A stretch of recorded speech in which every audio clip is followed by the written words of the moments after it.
Hai semuanya, ketemu lagi bareng Mihu di sini. Oh ya, kali ini Mihu akan membawakan alur cerita Donghua yang berjudul Battle Through the Heaven. Mihu mengingatkan sekali lagi ya bahwa konten ini full spoiler. Tanpa lama-lama lagi, yuk langsung aja kita masuk ke isi ceritanya. Halo kakak-kakak semuanya, sebelum memulai ceritanya, Mihu mau ngucapin banyak terima kasih nih karena kalian semua selalu setia sama Mihu. Terima kasih juga karena dukungan kalian Mihu bisa sampai di titik ini. Tak terasa ya, 1 tahun telah berlalu. Selamat tahun baru 2025. Tetap sehat dan semangat semuanya. Love you guys.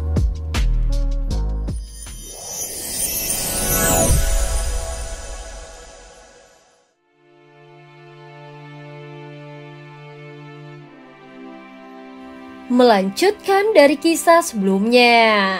Sebelumnya ketika Sueying dan Su Xingyi dihadapkan pada situasi yang kritis, tiba-tiba Su Wanzang menyerang ke arah Xiaoyan dan bermaksud untuk melindungi Su Xingyi dan Sueying. Setelah pertempuran yang melelahkan melawan dua sosok keabadian para dewa tingkat ketiga, kekuatan avatar jangkrik emas juga menurun ke tingkat pertama. Sehingga bahkan jika mereka bergabung hanya akan meningkatkan kekuatan Xiaoyan sampai ke tingkat kedua keabadian para dewa. Saat ini Xiaoyan masih berdiri tegak, matanya tajam memandang Su Wanzang yang berdiri di depannya. Lawannya ini memiliki kekuatan yang sangat seimbang baik dari segi kekuatan fisik, tingkat kultivasi maupun kekuatan jiwa. Tidak ada celah yang bisa untuk dieksploitasi. Kekuatan dari avatar jangkrik ini sudah tidak cukup. Jika aku ingin menandinginya, maka aku harus memanfaatkan semua kemampuanku jadi tidak ada ruang untuk membuat kesalahan. Sambil terus menatapnya, Xiaoyan berpikir dengan serius. Meskipun menghadapi tekanan luar biasa, tatapan Xiaoyan tidak menunjukkan sedikit pun rasa gentar. Sebaliknya matanya penuh perhatian dan dia mulai menyusun strategi untuk membalikkan keadaan.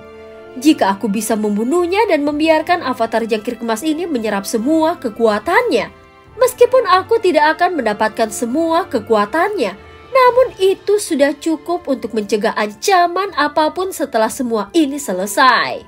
Saat ini Xiaoyan masih merenung dan memikirkan semua kemungkinan. Kematian beberapa pasukan Taisu sebelumnya terasa begitu mudah, itu hampir seperti jebakan. Kini dia menyadari bahwa tindakan mereka bukanlah sesuatu tindakan yang bodoh. Semua ini adalah rencana yang dirancang oleh Suan King. Mereka sengaja memancingku mengukur kekuatan tempurku dan yang paling penting, mereka ingin menghancurkan kepercayaan diriku. Ucap Xiaoyan bergumam pelan dan tertawa kecil. Tetapi matanya menyimpan tatapan yang dingin dan tajamnya setajam pedang. Bagaimanapun, dia membunuh seorang pangeran seperti Su Wanzang jelas akan lebih berharga daripada mengalahkan anggota Taisu biasa. Pangeran-pangeran ini dan saudaranya yang lahir dari ibu yang sama memegang peranan kunci dalam hierarki Taisu. Kehilangan salah satu dari mereka pasti akan menjadi pukulan telak. Setelah berpikir beberapa saat, Xiaoyan menyadari ada rencana yang lebih besar di balik serangan ini. Tujuan utama mereka bukan hanya ingin membunuhku. Target mereka sebenarnya adalah menghancurkan mentalitas ratu. Xiaoyan terus berpikir dan kilatan pemahaman muncul di matanya. Tiba-tiba wajahnya berubah menjadi serius saat memikirkannya. Itulah sebabnya mereka begitu bersemangat saat mengirimkan pasukan besar ini. Dalam pandangan mereka, meskipun aku sebagai reinkarnasi yang mulia, namun aku bukan ancaman yang signifikan. Mereka pasti sudah tahu bahwa aku tidak mewarisi ingatan yang mulia dan itu adalah kelemahan terbesarku. Tanpa ingatan itu, Xiaoyan memang kehilangan banyak rahasia dan teknik yang membuat yang mulia menjadi eksistensi tidak tertandingi di masa lalu. Sehingga Taisu lebih peduli pada ratu yang kekuatannya dan keberadaannya merupakan ancaman langsung bagi mereka. Saat ini Xiaoyan mulai menyadari bahwa rencana menghancurkan kepercayaan dari ratu jauh lebih kejam daripada sekedar menghabisi nyawanya. Mereka tidak hanya ingin membunuh ratu, mereka ingin membuatnya kecewa. Bahkan bukan hanya terhadap dirinya sendiri tetapi juga terhadap dunia ini. Dengan kehilangan semangat dan harapan itu akan menjadi kekacauan yang lebih besar dibandingkan sekedar kematian. Rencana ini bisa dianggap bahkan lebih keji. Mereka ingin ratu menyaksikan kematian Xiaoyan dengan matanya sendiri. Bahkan bukan hanya kematian saja tetapi penghinaan yang disengaja. Selama ini mereka berharap bisa membantu ratu kehilangan kendali atas emosinya.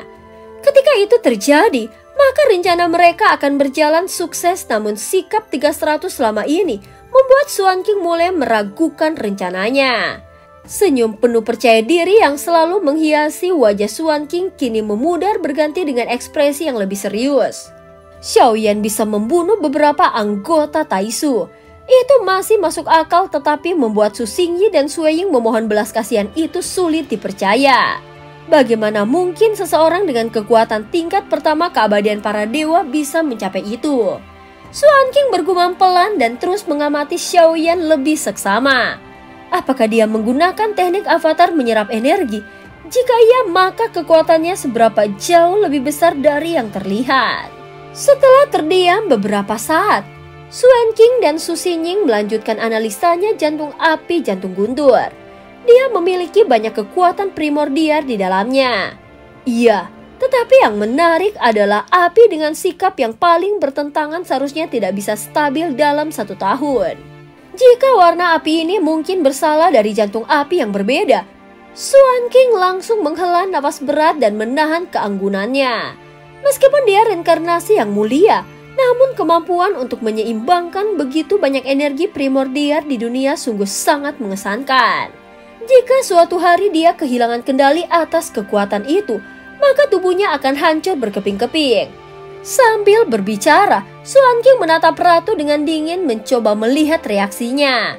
Namun Ratu tetap tenang dan tidak memberikan jawaban atau memperlihatkan emosi apapun. Aura agung dan pesonanya yang tidak tertandingi tetap terpancar darinya dan menegaskan posisinya sebagai penguasa dunia. Sementara itu di medan pertempuran, Xuanzang terus melancarkan serangan. Tubuhnya dikelilingi oleh cahaya keemasan menyilaukan. Setiap serangan pedangnya memancarkan kekuatan yang mematikan. Tetapi Xiaoyan tidak pernah berusaha untuk menghadapinya secara langsung. Sebagian besar waktunya hanya dihabiskannya untuk menghindar. Mari kita lihat sampai kapan kau bisa berlarian, ucap Xuanzang mengeram dengan frustasi. Baginya, melawan Xiaoyan rasanya seperti memukul kapas, tidak ada perlawanan nyata yang membuatnya sulit untuk mengenai sasaran. Namun Xiaoyan mulai menyadari adanya perubahan.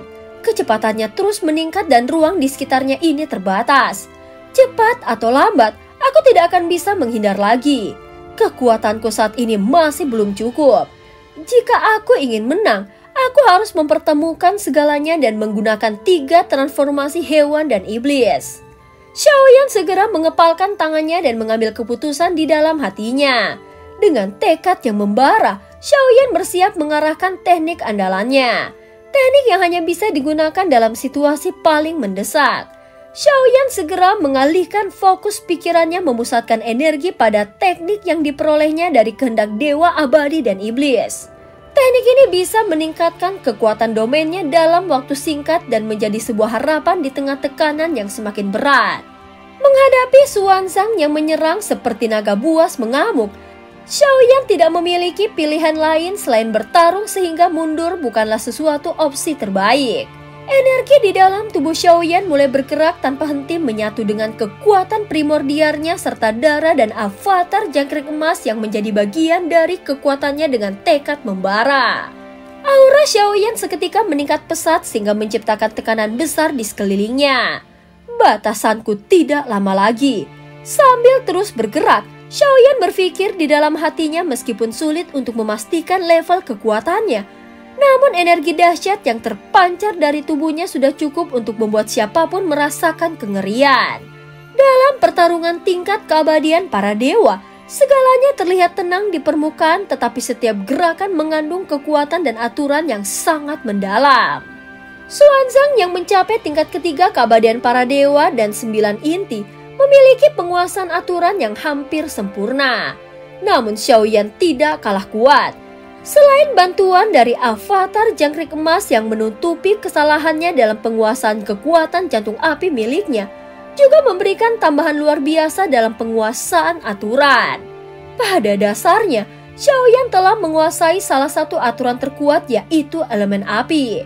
Waktuku sudah tidak banyak lagi, ucap Xiaoyan bergumam pelan. Kemudian tubuhnya bergerak cepat dan di ruang ini tubuh mereka berdua tampak bertabrakan seperti dua bintang yang saling menghantam. Keduanya saling menyerang dengan intensitas seperti mantra magis yang menabrakkan energi berkali-kali. Setiap benturan juga menghasilkan getaran yang mengandalkan getaran yang menyebar jauh. Xiaoyan dengan tubuhnya yang diselimuti api menahan setiap serangan. Di sisi lain, Xuanzhen tampak semakin kuat seiring berjalannya waktu, memperlihatkan kemampuan uniknya yang membuat kekuatannya bertambah saat pertarungan berlanjut. Kedua belah pihak mengandalkan kekuatan aturan masing-masing dan benturan di antara kekuatan aturan itu menciptakan tekanan besar. Namun meskipun intensitas terus meningkat, Xiaoyan belum menunjukkan tanda-tanda kelelahan. Segalanya bergantung pada satu langkah terakhir ini. Xiaoyan berpikir di dalam benaknya dan bersiap menggunakan teknik yang sama selama ini. Saat ini tubuh Xiaoyan tidak memiliki kekuatan fisik yang cukup kuat jika dibandingkan dengan avatar klan Yuanzhen, sehingga banyak teknik andalan yang tidak dapat digunakannya sepenuhnya. Meskipun Xuanzang tampaknya tidak menggunakan teknik pamungkas, namun dia menyerang tanpa bukti dengan tekanan luar biasa. Setiap serangan yang bahkan tidak memberikan ruang untuk bernafas, sehingga memaksa si kecil untuk terus-menerus memblokirnya. Xiaoyan menggunakan teknik 82 pukulan para dewa. Dalam satu serangan, dia berhasil memukul mundur Xuanzang, namun serangan tersebut tidak cukup untuk memberikan luka serius apalagi mengalahkannya. Hal seperti ini tidak akan menguntungkanku. Justru karena Xiaoyan mulai melemah, Xuanzang justru semakin kuat.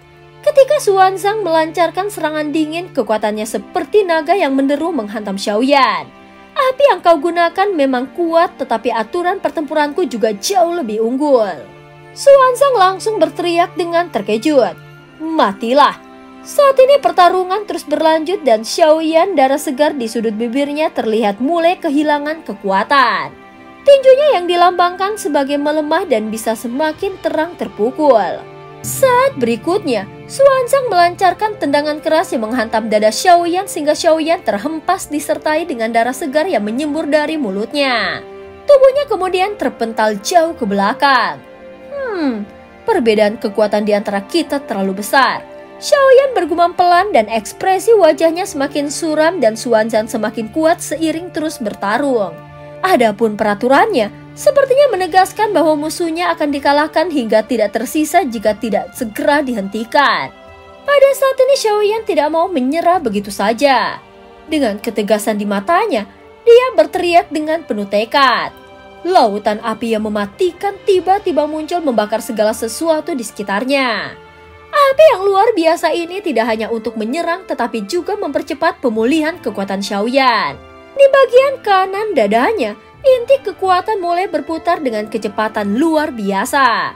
Kondisinya yang sebelumnya lemah dengan cepat kembali ke puncak. Xiaoyan segera mengangkat kedua tangannya ke depan dadanya, memadukan 3 jenis api yang mulai bergabung dengan intensitas yang mengerikan. Namun itu saja masih belum cukup. Xiaoyan langsung memanggil kekuatan terakhirnya, yaitu jantung guntur manifestasi surga. Dan cerita pun berakhir. Terima kasih udah dengerin Mihu dari awal sampai akhir ya. Jangan lupa untuk like dan subscribe. Sampai jumpa.